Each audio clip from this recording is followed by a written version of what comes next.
서양의 미술은 그리스도교와 밀접한 관련이 있습니다. 중세 유럽 미술의 대부분이 그리스도교 미술이라고 할 수 있을 정도로 그리스도교 미술은 서양 미술의 핵심을 차지하고 있습니다.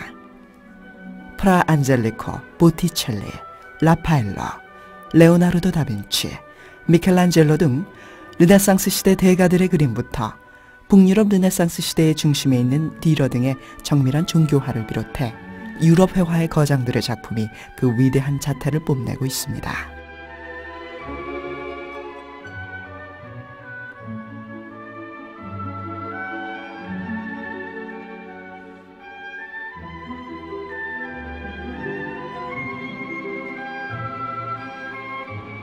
이탈리아 마니에리즘의 거장 폰토르모는 사르토에게 사사한 화가입니다.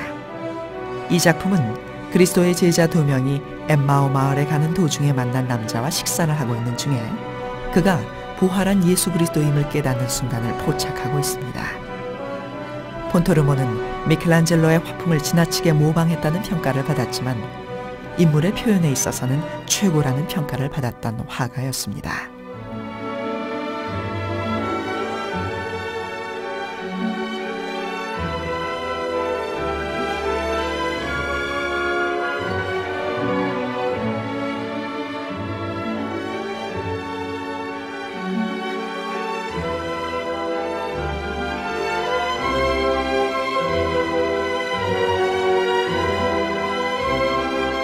(15세기) 말 피렌체에서 활약한 화가 바르톨로메오가 수도원을 위해 그린 작품으로 십자가에 못 박힌 후 내려진 그리스도를 담아내고 있습니다.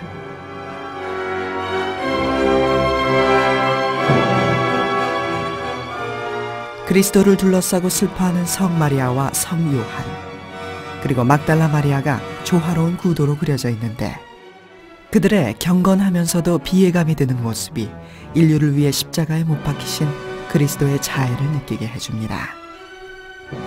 바르톨로메오는 레오나르도 다빈치의 화풍의 영향을 많이 받아 온화하고 우아한 화풍을 지향했지만 뛰어난 인물 구성과 빛의 섬세한 처리로 장중한 화풍을 완성한 수도사 출신의 화가입니다.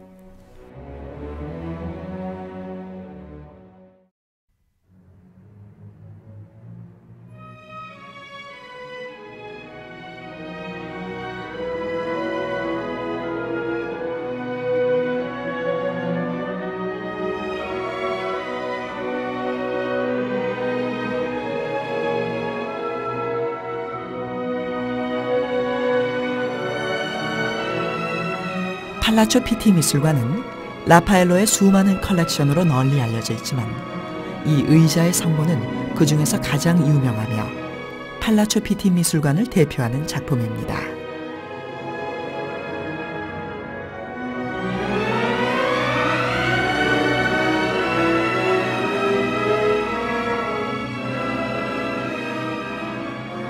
레오나르도 다빈치, 미켈란젤로와 함께 르네상스의 고전적 예술을 완성시킨 라파엘로가 로마에 있던 시기에 만든 이 작품은 성모자상을 모자간의 친밀함에 초점을 맞춰 그렸기 때문에 부드러운 곡선이 원형 그림틀과 잘 어울립니다.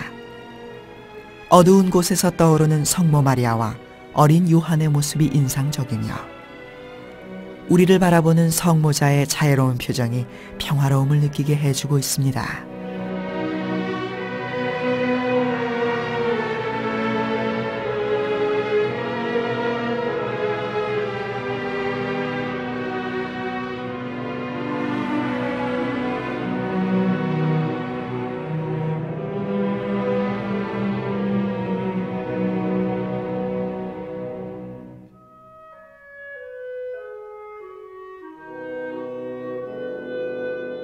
파브리아노는 로렌초와 나란히 중세 고딕 양식을 대표하는 화가입니다. 피렌체파의 화가 마조리노와 함께 르네상스 과도기를 이끌었으며 그 화려하고 다채로운 색채, 고급스러운 자태의 화풍은 근년에 이르러 재평가되고 있습니다. 화면 전체에 나타나는 교양 있는 아름다움, 공예적 세밀함에서 고딕 양식의 전형을 볼 수 있습니다.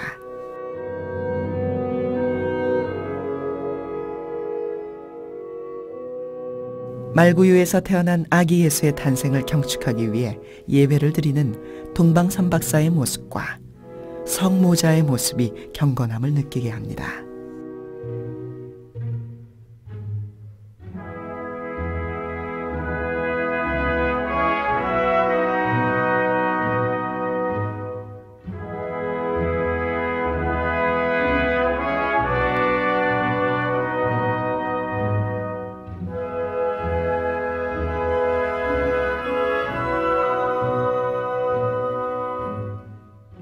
예수 그리스도가 태어난 허물어져가는 마국간을 배경으로 성가족과 동방박사, 수행원들이 모여있는 장면을 그린 이 그림은 산타마리아 노벨라 성당에 헌납하기 위해 그려진 제던화입니다.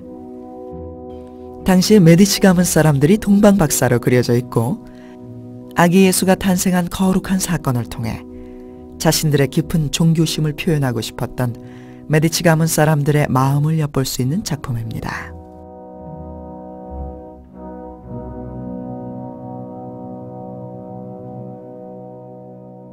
그림 맨 오른쪽에 황토색 옷을 입고 다소 거만한 표정으로 화면 밖 관람객을 쏘아보고 있는 젊은 사람은 보티첼리 자신입니다.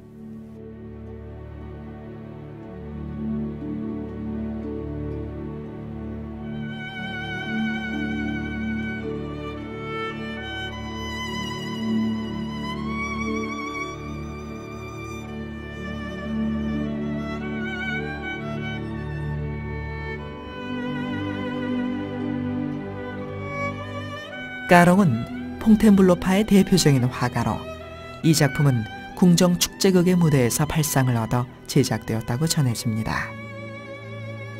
티불의 무녀가 고대 로마 제국의 황제 아우구스투스에게 로마의 신보다 위대한 신의 탄생을 예언하여 어린 예수를 아는 성모 마리아의 환영을 보여줍니다. 이 예언에 황제도 경외심을 보이는데 그 반증으로 기둥에 아우구스투스의 겸허라는 문장이 적혀 있습니다. 그리고 배경에는 이 그림이 그려진 당시의 파리의 풍경과 기마시합 등이 보여지고 있습니다.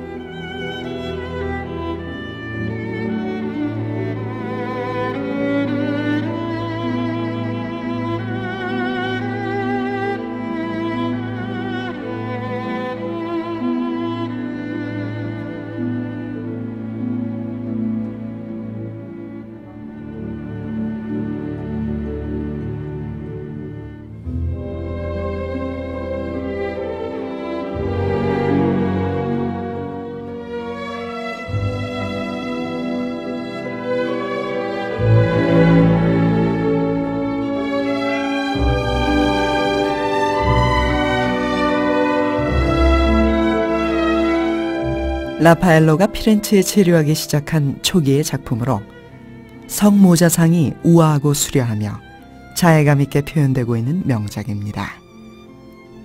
구도는 극히 단순한 형식으로 되어 있고 배경이 없는 것이 이 그림의 특징입니다. 성모와 아기 그리스도는 세속적인 정보다는 기품 있고 위험 있는 표정을 보이고 있으며 체념과 비애의 분위기를 엿볼 수도 있습니다. 색채의 조화와 명암이 인물 중심으로 되어 있어 라파엘로의 고귀한 색채관을 다시 한번 느끼게 해주는 명작입니다.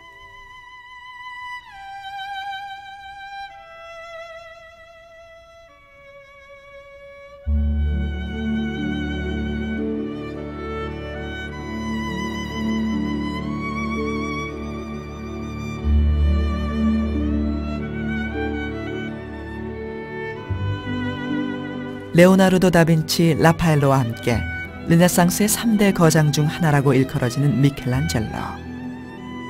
그러나 그는 주로 조각가로서 활동을 해 회화는 몇 점 없습니다. 그리고 이 작품이 유일한 완성작이라고 합니다. 여기에 그려진 성모 마리아는 동시대에 활약한 레오나르도 다빈치나 라파엘로가 그린 성모 마리아와는 전혀 다른 모습으로 건강미가 느껴지는 팔이 마치 조각처럼 나타나 있습니다. 경건하고 숭고한 모습보다는 보다 친근하고 따뜻한 정이 느껴지는 성가족의 모습에서 인간애가 느껴집니다.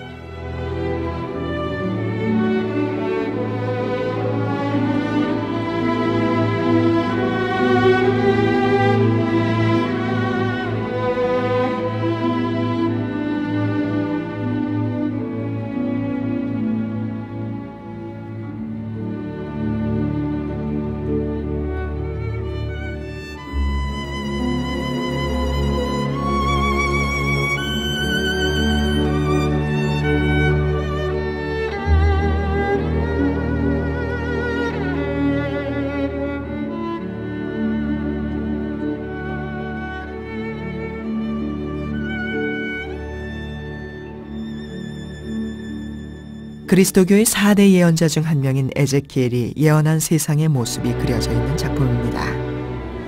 사자, 소, 독수리, 그리고 사람의 얼굴을 한 4마리의 생물과 그리고 합리적인 공간 구도보다는 움직이는 듯한 인물들에게 중점을 둔 이 작품은 라파엘로 만년의 걸작 중 하나입니다. 라파엘로는 그의 다른 작품에서 흔히 볼 수 있듯이 공간을 지상계, 신령계, 그리고 천상계의 3단계로 구분했는데 이 그림 역시 위로부터 빛이 비추고 중앙에 에제키엘이 본 환상의 세계를 그리고 그 밑에는 지상의 풍경을 그려 넣었습니다.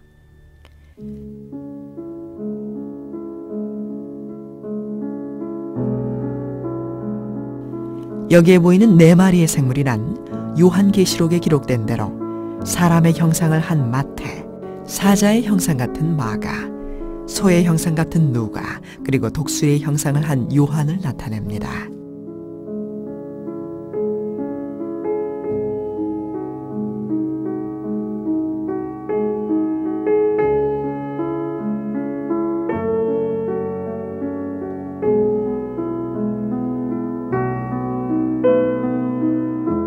이탈리아 르네상스 시기의 화가로 레오나르도 다빈치, 바르톨로메오, 미켈란젤로의 영향을 받은 앙드레아 델 사르토의 뛰어난 재능을 말해주는 작품입니다.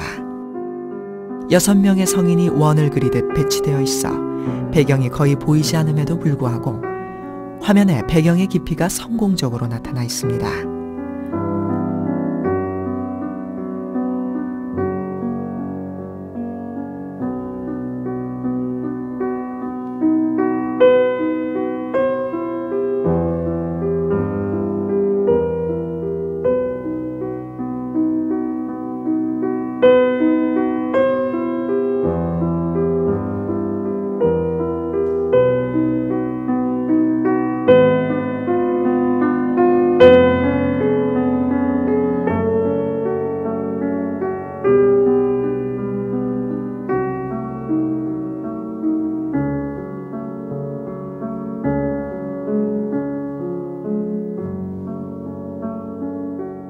(15세기) 전반 이탈리아 회화를 대표하는 거장 프라 안젤리코의 작품입니다.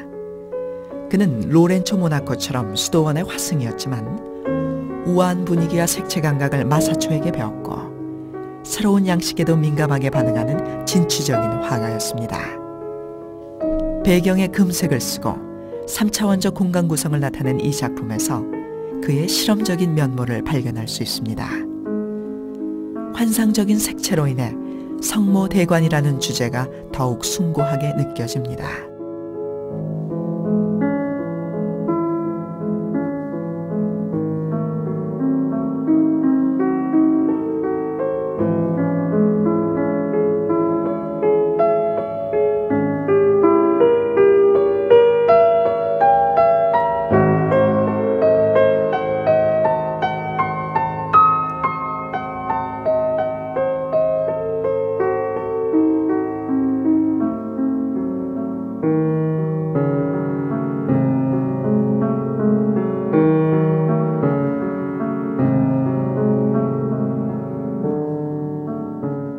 바이덴 회화의 주된 주제는 종교적인 내용을 담아내고 있는 제단화와 이 시기에 유행하기 시작한 초상화 등이었습니다.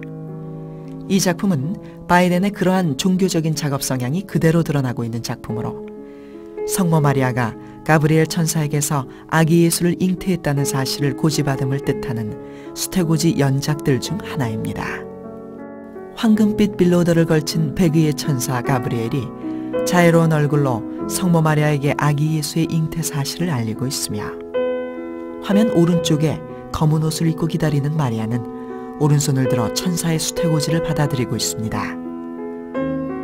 화면의 전반을 차지하는 무겁고 어두운 색채에 대비되는 천사의 흰 옷을 통해 아기 예수 잉태의 신성함이 부각되고 있습니다.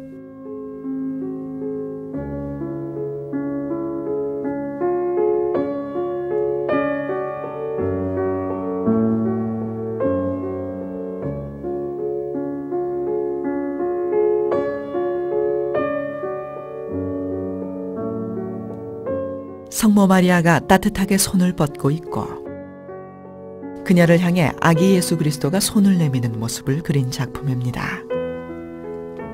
노을빛이 이 두 사람을 비추어 작은 드라마가 전개되고 있는 듯한 느낌을 주고 있습니다. 숭고함보다는 삶의 환희를 표현함으로써 정감이 풍부한 독자적 작품을 만들어낸 코레조 회화의 진수가 잘 나타나 있는데, 아기 예수를 감싼 보리짚이 광륜처럼 빛을 내어 성모의 모습을 밝게 비추지만 배경은 흐리게 표현되어 있습니다. 이 명암의 미묘한 대조, 감미로운 성모의 얼굴, 모자의 두터운 애정의 교환이 풍기는 화면은 코레조 특유의 화법입니다.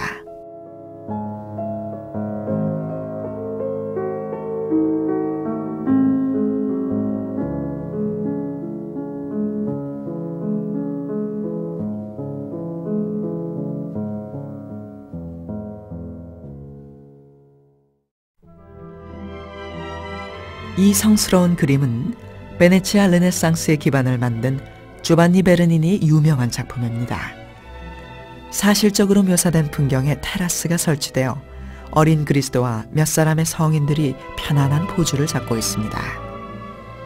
그러나 여기엔 괴물로 보이는 켄타우로스도 있어 전체적으로 기묘한 세계를 그려내고 있습니다.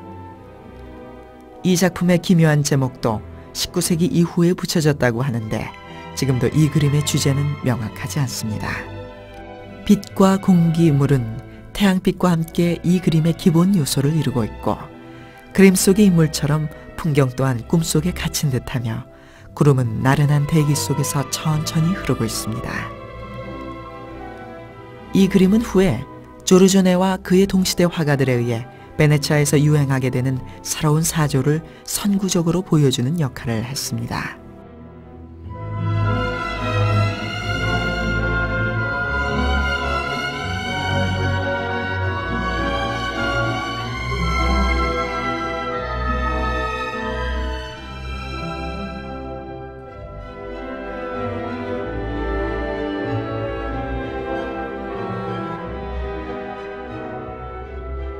조르조 마조르 섬에 있는 베네딕트 파스도원의 식당을 장식한 이 그림은 성서의 이야기를 소재로 하면서 동시대의 왕후 귀족을 자유로이 등장시키는 등 베로네스의 뛰어난 상상력이 발휘된 작품으로 레비가의 향연과 함께 베로네제의 걸작으로 손꼽힙니다. 화면 중앙에는 그리스도가 앉아있고 주위에는 그의 제자들이 테이블을 따라 길게 앉아 있습니다. 그 옆에는 결혼식에 참석한 사람들이 음식을 먹거나 악기 연주를 하고 있으며, 그리스도 위로 수평으로 길게 나 있는 난간에 사람들이 모여 있고 웃고 떠들며 장난을 치고 있습니다. 인물들과 밝은 색채가 주는 느낌이 유쾌하고 즐거운 작품입니다.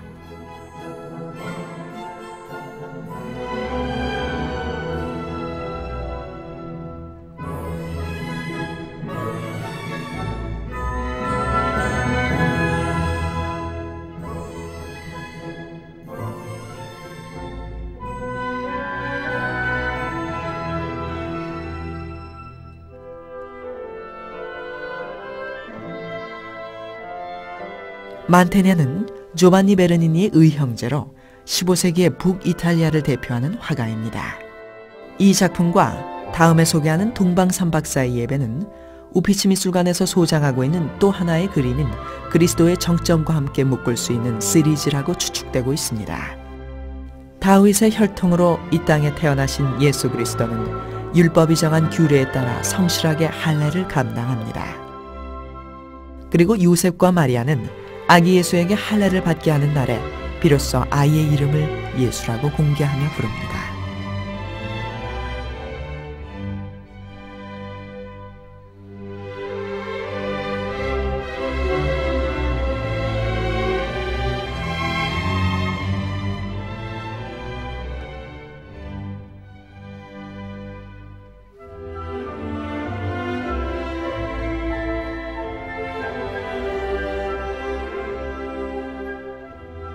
만테냐의 특징은 앞서 소개한 작품 할례, 그리고 이 작품 동방삼박사의 예배 등에서 보이듯이 그 경이로운 데생 실력에 있습니다.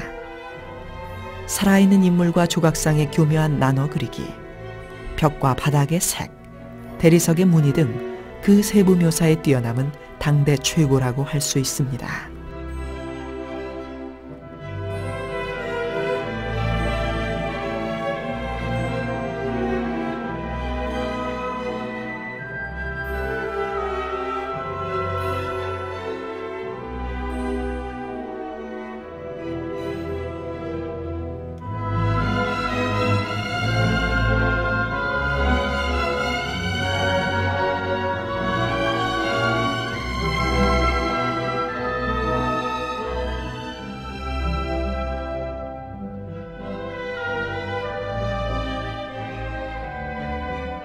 구수도 피렌체파에 영향을 준 프랑드르의 화가입니다.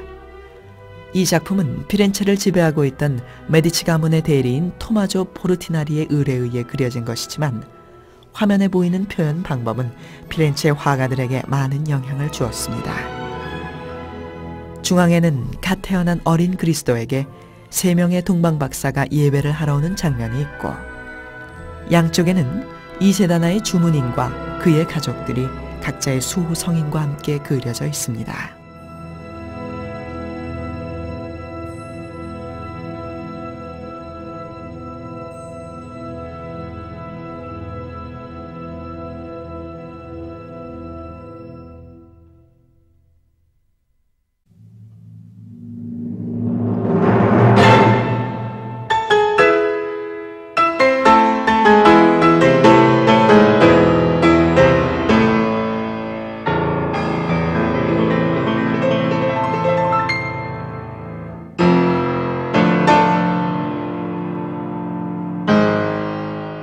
(15세기) 후반의 피렌체 화가 기를란다요의 작품입니다.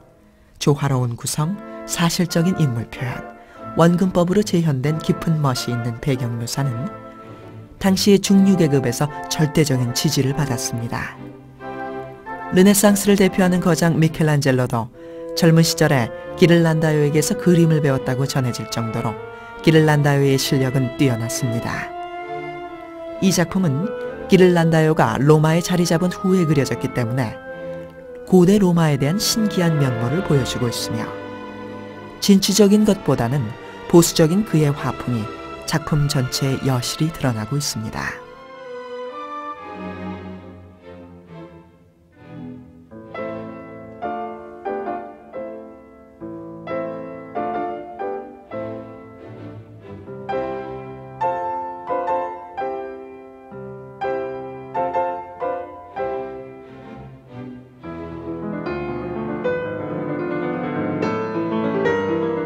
이 그림은 원래 피사의 산프란체스코 성당에 있던 것으로 치마부의 초기의 야심작이라고 추정됩니다. 당시의 다른 그림들과 마찬가지로 이 그림 역시 목판에 그려져 있지만, 이 목판은 천상세계의 찬란한 빛을 상징하기 위해 금박으로 덮여 있습니다. 성모 마리아는 아기의 말을 듣기 위해 아기에게로 고개를 숙이고 있으며, 긴 손은 아이가 떨어지지 않도록 붙들면서 그를 어루만지는 작은 움직임을 통해 모성애를 보여주고 있습니다. 교회에 놓여진 이 그림은 예수 그리스도가 아주 어릴 때부터 초인적인 성격을 가지고 있었음을 보여주기 위해 천사를 등장시켜 신비감을 강조하고 있습니다.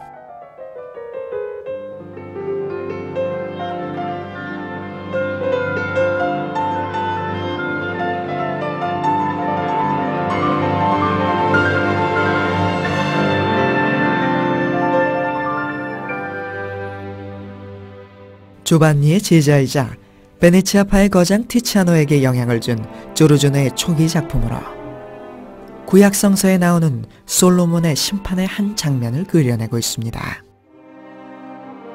같은 집에 사는 2명의 소녀가 동시에 아이를 낳았는데 한 명이 실수로 아이를 질식사시켰습니다.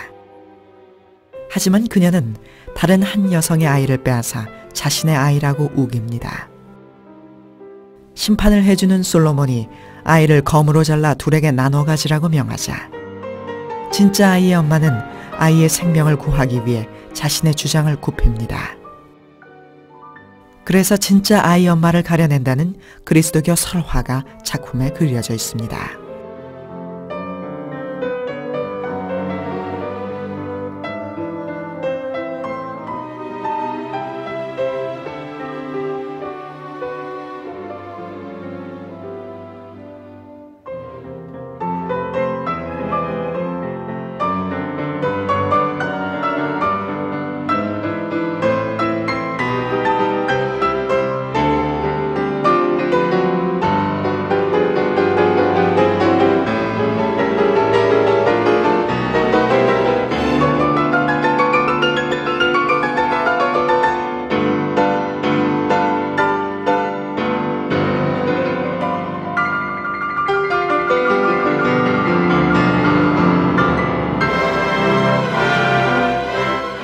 작품의 주제 역시 구약 성서의 한 장면입니다.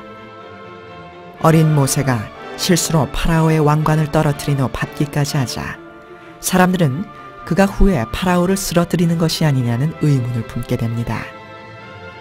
자신의 행동이 분별력 있게 행동한 것인지 아닌지를 알리기 위해 모세는 천사의 도움을 받고 결국 무죄가 된다는 내용이 작품에 그려져 있습니다. 이탈리아의 화가 조르조네의 대표작인 이 그림은 베네치아 아카데미아 미술관 소장의 템페스타와 어깨를 나란히 하는 명작입니다.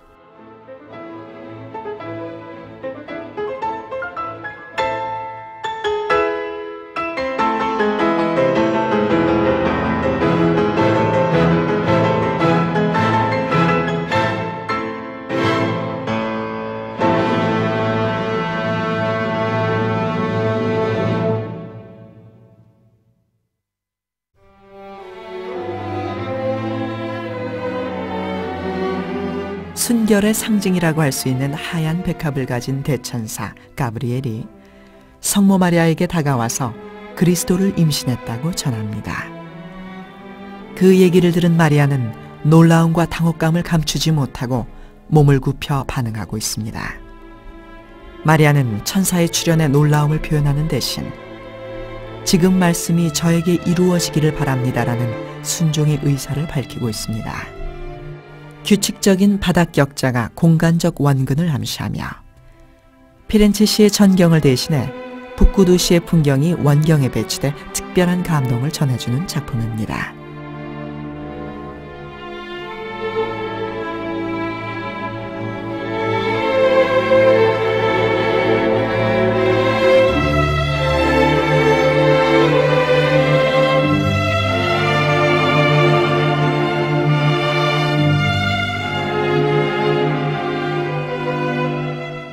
이 그림은 주로 시에나에서 활약하며 인체의 격렬한 움직임을 주로 그린 소도마의 걸작입니다.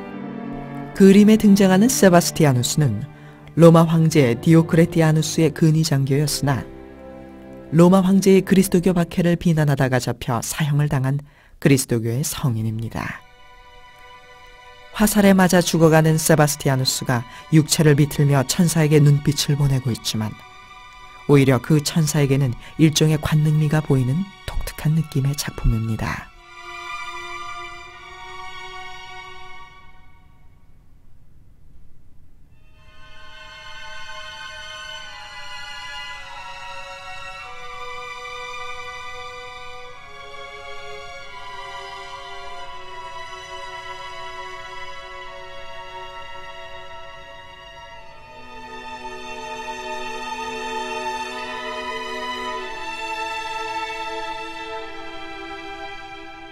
이 작품은 무레겔의 아들 얀의 작품으로 4점의 우유화 연작인 4대 원소 중 한 점인 대지를 나타냅니다.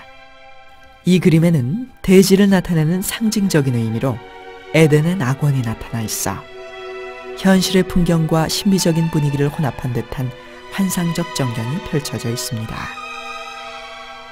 17세기 초 플랑드르에서 유행한 박물학의 선호가 반영되어 수많은 조수들의 세밀한 곳까지 자세히 표현되어 있습니다.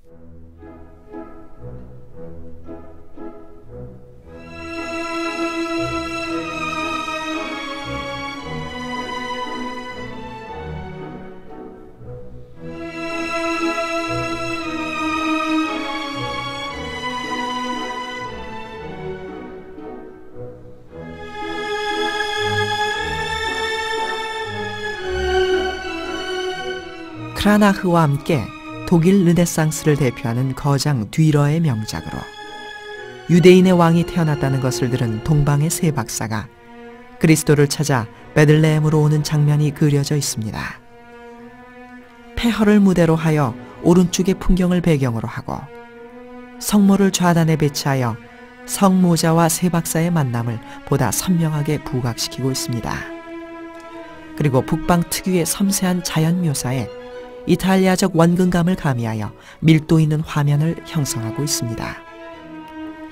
북부 르네상스를 대표하는 뒤러는 이탈리아에서 유행한 과학적인 원근법과 해부학에 근거한 세밀한 인물 묘사로 유명한데 이 그림이 완성된 1504년은 뒤러의 목파나 연작, 성모전이 완결된 해이며 당시 열중하고 있던 성모화 시리즈의 야심작이 바로 이 그림입니다.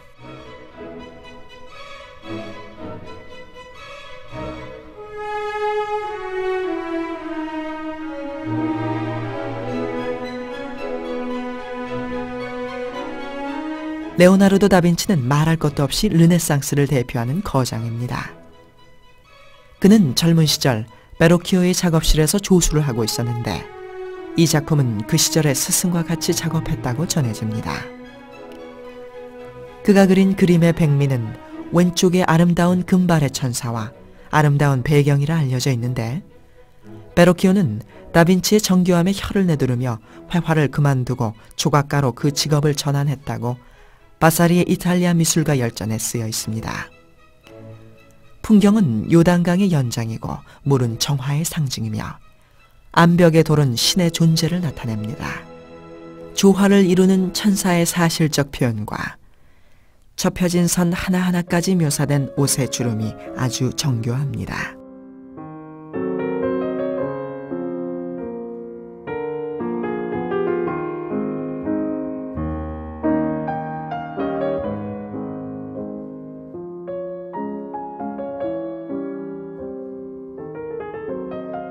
이 그림은 청빈을 주제로 한 프란체스코 수도회의 창립자인 성 프란체스코의 삶을 이야기하는 28편의 작품들에 속한 것으로 이 성자를 숭배하지만 그를 읽을 줄 모르는 순례자들을 위해 성인이 태어난 아시시에 있는 교회의 장식화로 그려졌습니다.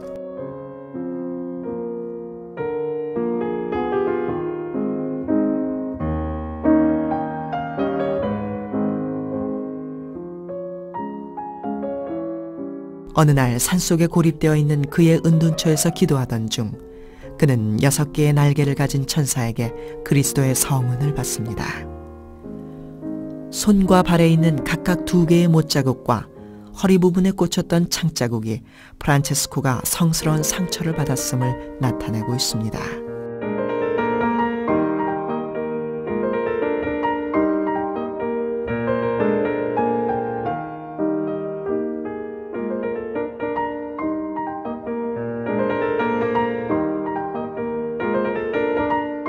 (15세기) 전반 이탈리아 회화를 대표하는 거장 프라 안젤리코의 작품입니다.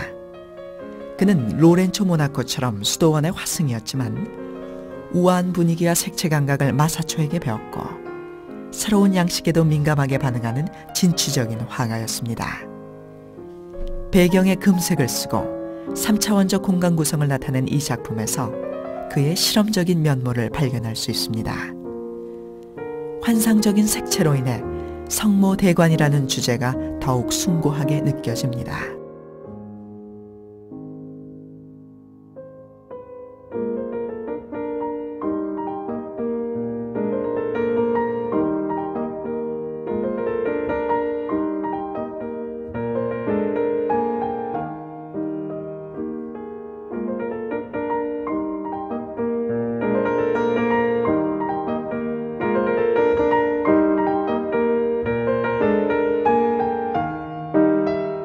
보티첼리는 15세기 후반의 아름답고 장식적인 피렌체 르네상스를 대표하는 화가입니다. 그의 최초의 스승이었던 필리포 리피는 현실의 모자의 정과 사랑을 가미한 새로운 성모자상의 형식을 만들어냈는데 보티첼리의 이 작품의 사랑스러움은 리피의 그림과 상당히 가까워 보티첼리 초기의 작품인 것으로 추정됩니다. 장미를 배경으로 옥자에 앉아있는 인물은 성모자와 설레자 소년 요한을 나타내며 장미는 성모의 처녀성을 상징하는데 하얀 장미는 성모의 순결을, 붉은 장미는 순교자의 피를 의미합니다.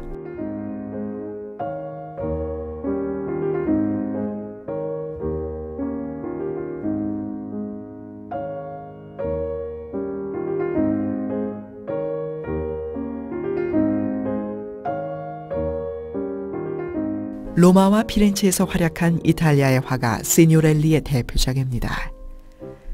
그가 그려내는 인물상은 대부분 날카로운 표정인데 이 작품에도 성모자, 성요셉 등의 표정을 엄숙하게 그려 화면에 긴장감이 돌게 하고 있습니다. 성 카테리나는 4세기 초엽 그리스도 박해 시대에 순교한 전설의 성녀로 로마 황제 마크센티우스 앞에서 그리스도교를 변호 50인의 철학자를 논파한 여인입니다.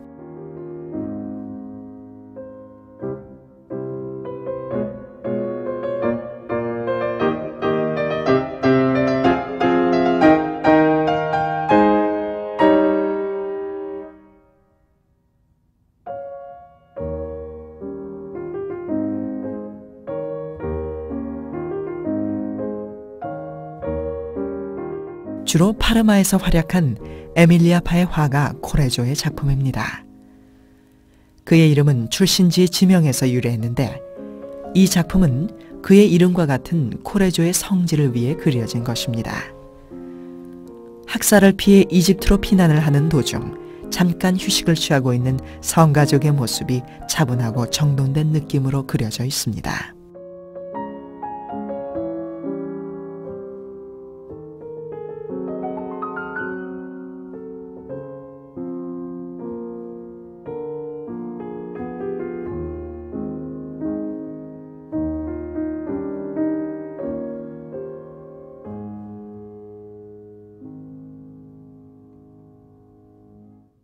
알트도르퍼는 뒤러와 동시대에 활동한 독일 미술을 대표하는 화가입니다.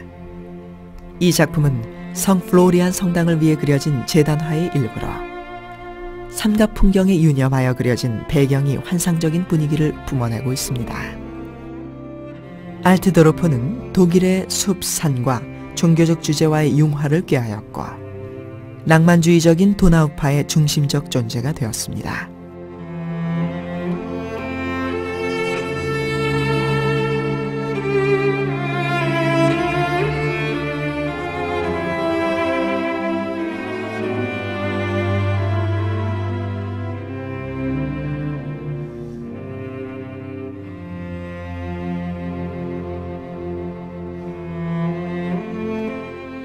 수도승 화가 리피는 젊은 시절 르네상스의 스승이라 불리우는 거장 마사초의 작품을 보고 영향을 받아 밝은 배경의 성모자 그림을 수없이 많이 남겼습니다.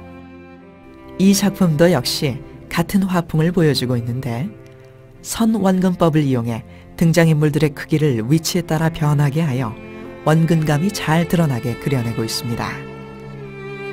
의자에 앉은 성모의 뒤를 보면 이 작품에 관한 줄거리가 잘 그려져 있음을 알 수 있습니다.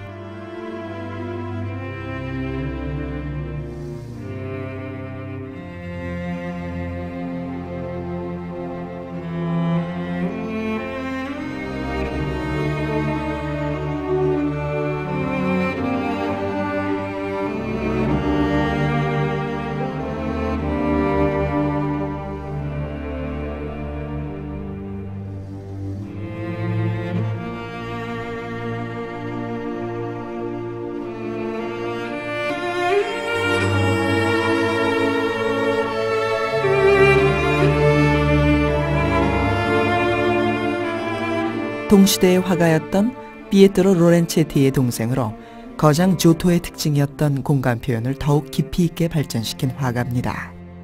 선원근법이 발명되지 않았던 14세기 중반, 그만큼 정교하게 실내 공간을 나타낸 화가는 없었다고 합니다.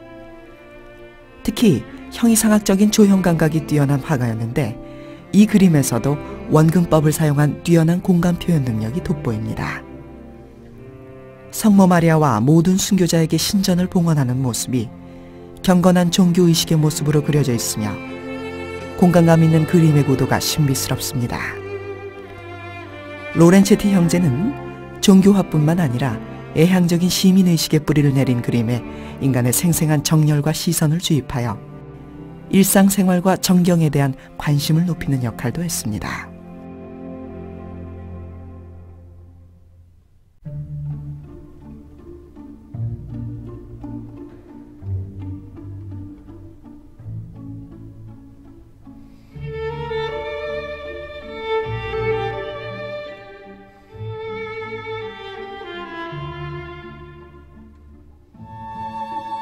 마사초는 거장 조토가 만들어낸 작품을 독자적 양식으로 발전시켜 초기 르네상스를 만들어낸 혁명가로 그의 도도한 인간군상 표현은 후대에 많은 영향을 주었습니다.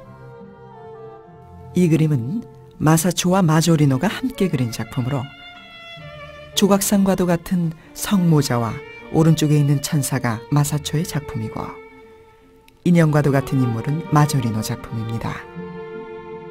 마리아의 어머니인 성안나와 성모자를 나타낸 대표적인 성가족 회화라고 할 수 있는 작품입니다.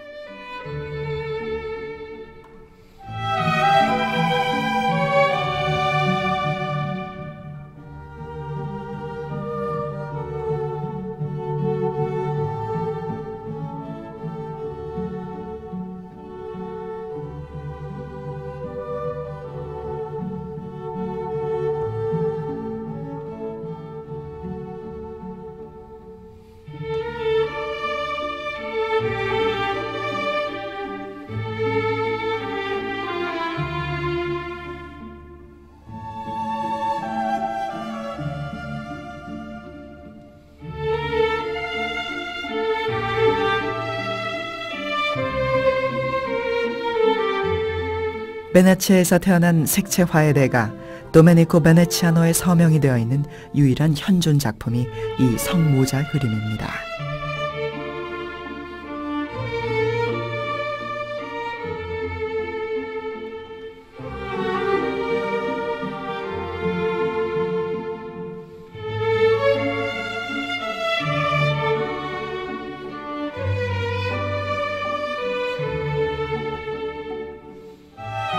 통일되게 그려진 성당에는 화면 오른쪽 위에서부터 부드러운 빛이 내려와 빛나고 있으며 4명의 성인과 아기 예수를 안고 가운데에 앉아있는 성모 마리아의 모습이 성스럽고 통일감 있게 그려져 있습니다. 전체적으로 느껴지는 합리적인 공간 구성, 자연광의 처리는 르네상스 회화의 기초를 확립한 마사초의 영향으로 보입니다.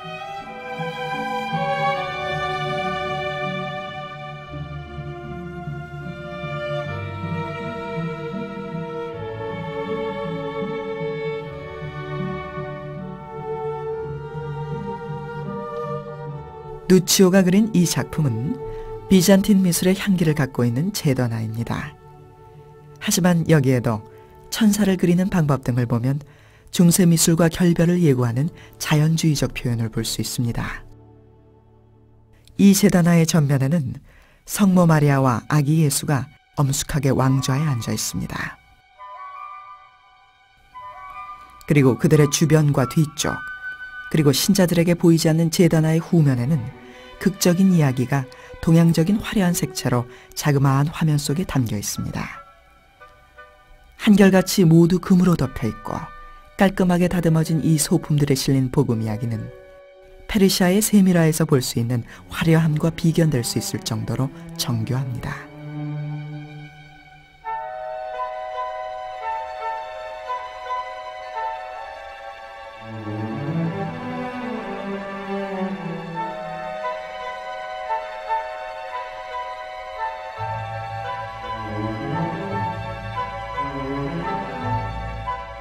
티치아노는 베네치아의 전성기 르네상스를 대표하는 거장으로 이 그림은 만트바의 영주 페데리코 곤자가를 위해 그려진 작품입니다. 전원과 동산이 있는 야외에 성모자와 성카테리나가 소풍이라도 온 것처럼 즐거워 보이는 전경으로 성모의 발에 있는 토끼는 정결의 승리를 상징하고 과일은 그리스도의 순환을 상징합니다. 성카테리나는 4세기 초엽 그리스도 박해 시대에 순교한 전설의 성녀로 로마 황제 마르센티우스 앞에서 그리스도교를 변호 50인의 철학자를 논파한 여인입니다. 결국 그녀는 사지가 찢기는 형벌을 받게 되었으나 그녀의 기도로 형벌 마차가 부서져 버리자 사지가 찢기는 대신 잠수형을 당했다고 합니다.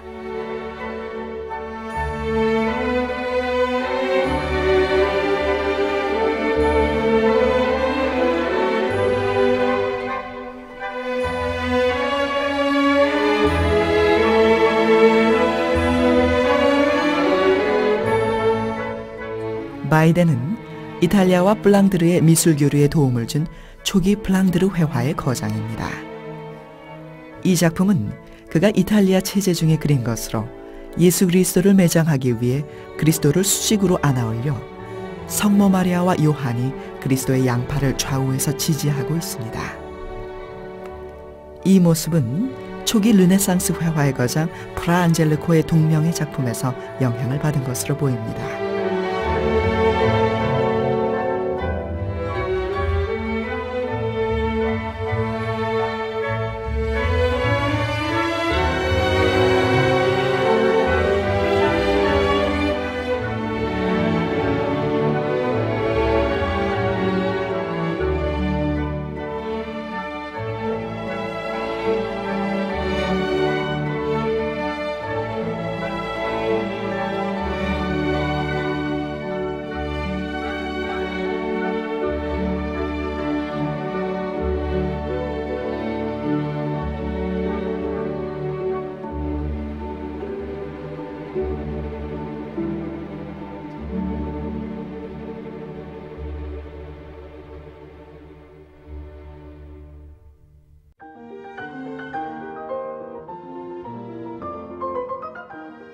시에나파의 창시자 누치오에게서 사사한 마르티니는 14세기 시에나파를 대표하는 화가로 주토의 현실감 넘치는 힘찬 표현과는 대조적인 우아함과 장식성 그리고 인간미가 잘 조화된 섬세한 화풍을 추구해 이탈리아 미술의 흐름과 고딕 양식의 기초를 세웠습니다.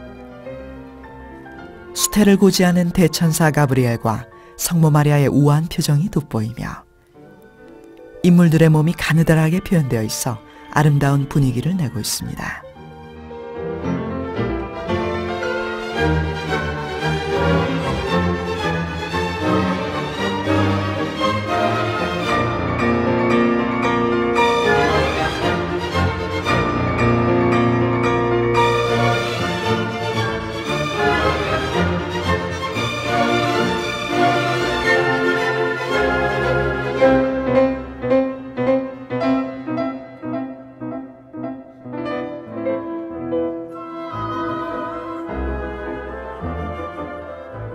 베네치아파의 기초를 마련한 대화가 조반니 베르니니의 스승이며 주로 로마에서 활약한 델 비옴보의 작품입니다. 그리스도교 전설에 나오는 성녀 아가사는 3세기경에 시칠리아 섬에서 태어났다고 전해지는 여인으로 로마 장관의 구애를 거절했기 때문에 유방을 잘리는 고문을 당합니다. 고문을 가하는 병사들과 경건한 표정을 하고 있는 성 아가사의 모습이 대조적입니다.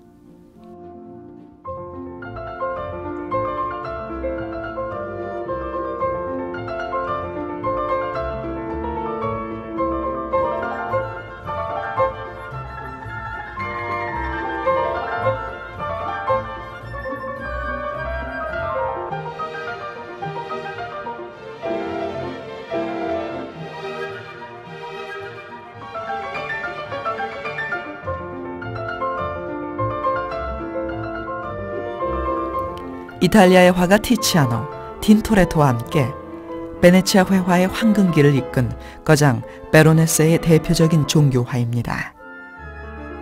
예수 그리스도는 30살쯤 고향 나사렛을 떠나 요르단강에서 세례자 요한으로부터 세례를 받습니다. 예수 그리스도가 물에서 나오니 하늘이 열리고 성령이 비둘기처럼 머리 위로 날아와서 하늘의 소리가 들렸다고 합니다. 세례를 받는 예수 그리스도를 중심으로 요한과 3명의 천사가 좌우에 배치되어 있으며 세례의 상징인 비둘기를 놓는 것을 통해 조화로운 구도를 만들어내고 있는 작품입니다.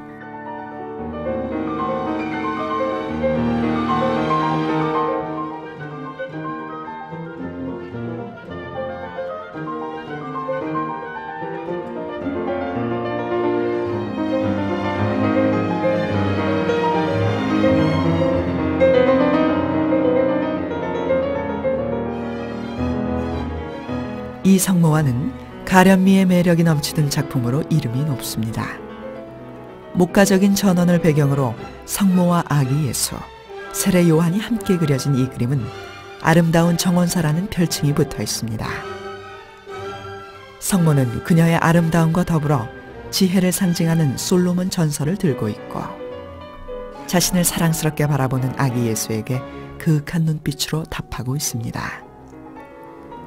모자간의 은은한 정과 자연의 아름다움이 융합되어진 걸작으로 시에나시의 귀족 빌립 셀루가르디를 위해서 제작된 것이며 그 후 프랑스의 왕 프랑수아 1세가 입수하였다고 합니다.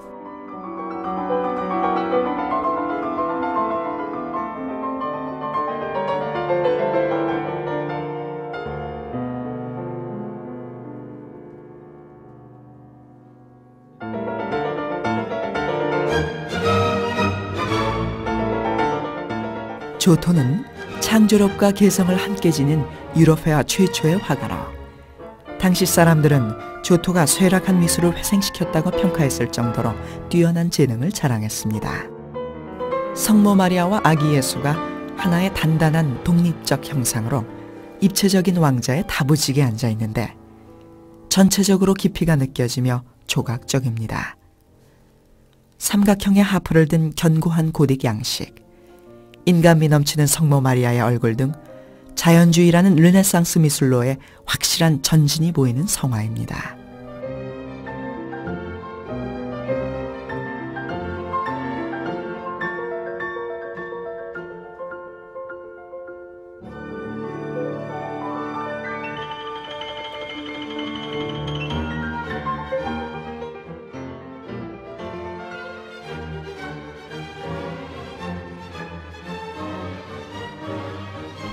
폰토르모는 화가 카루치의 아들이자 앙드레아 델 사르토와 레오나르도 다빈치에게 사사한 초기 마니에리즘을 대표하는 화가 중 한 명입니다. 이 작품은 이탈리아의 르네상스 시대에 결혼 지참품의 장식을 위해 그려진 것으로 아기 예수의 탄생을 경화하기 위해 예배를 드리고 있는 동방의 세 박사의 모습을 세밀한 필치로 그려내고 있습니다.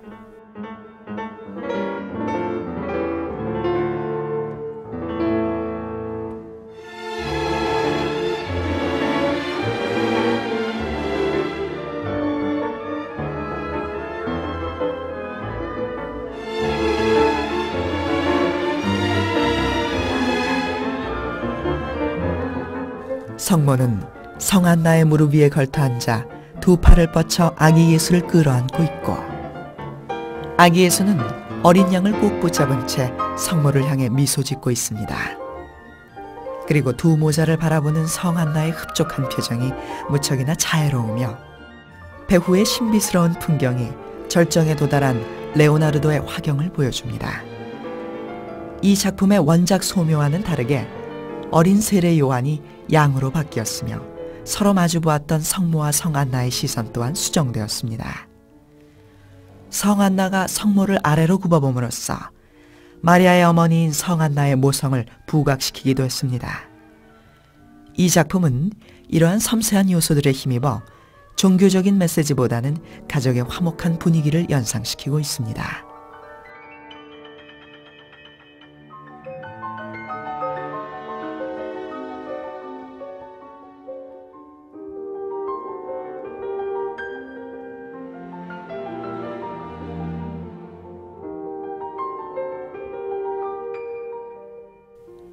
레오나르도의 신비로운 예술 세계에 감동케 하는 최대 걸작 중의 하나입니다. 모든 인물은 완벽한 대생으로 그려져 있고 머리카락 하나에서부터 옷주름의 세부에 이르기까지 레오나르도의 사실주의를 철저하게 반영하고 있으나 한편으로는 신비스러운 아름다움의 탐구도 곁들여 완벽한 조화를 이루고 있습니다. 물기를 먹고 있는 암굴 속에서 청록색의 옷을 입고 있는 성모 마리아가 풀 위에 앉아있는 아기 예수에게 요한을 인사시키고 있고 빨간 망토를 걸친 천사는 요한을 가리키고 있습니다.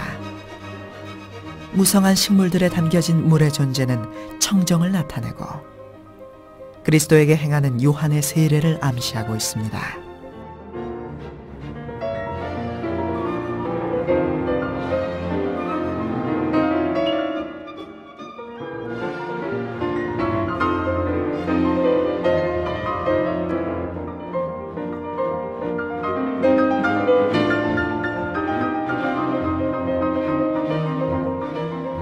이 작품은 일반적으로 레오나르도 다빈치의 초기 작품이라 알려져 있으나 19세기 이후 그 진위에 있어서는 미술 연구가 사이에 논쟁이 끊이지 않고 있습니다.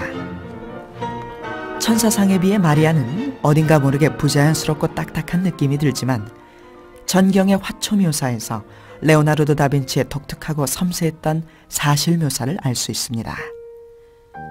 하나하나 세세히 표현된 인체나 건물 풍경을 하나의 작품으로 녹여내고 있으며 이전의 어느 작품보다도 분석력과 활력이 가득합니다.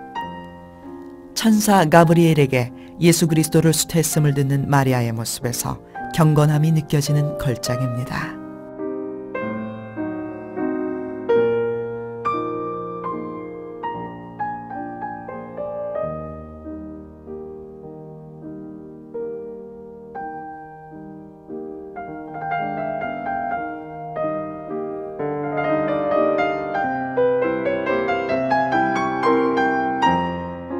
레오나르도 최초의 대작이라 생각되는 이 작품은 미완성이지만 충분히 레오나르도의 기술과 사상을 엿볼 수 있습니다. 작품의 제작 연대는 1481년 3월로 성 도나트 수도원의 제단화로 그려진 것입니다. 이 작품의 주제는 동방 삼박사의 경배이지만 성 요셉과 성 요한은 어디에 있고 세 명의 동방박사가 누구인지 또는 배경과 전경의 관계는 어떠한 것인지 이제까지 밝혀지지 않고 있습니다. 하지만 예수 그리스도와 성모 마리아의 표정에서 그 숭고하고 위대한 탄생의 경건함이 느껴지고 있으며 다빈치 특유의 신비감이 잘 표현되어 있는 작품입니다.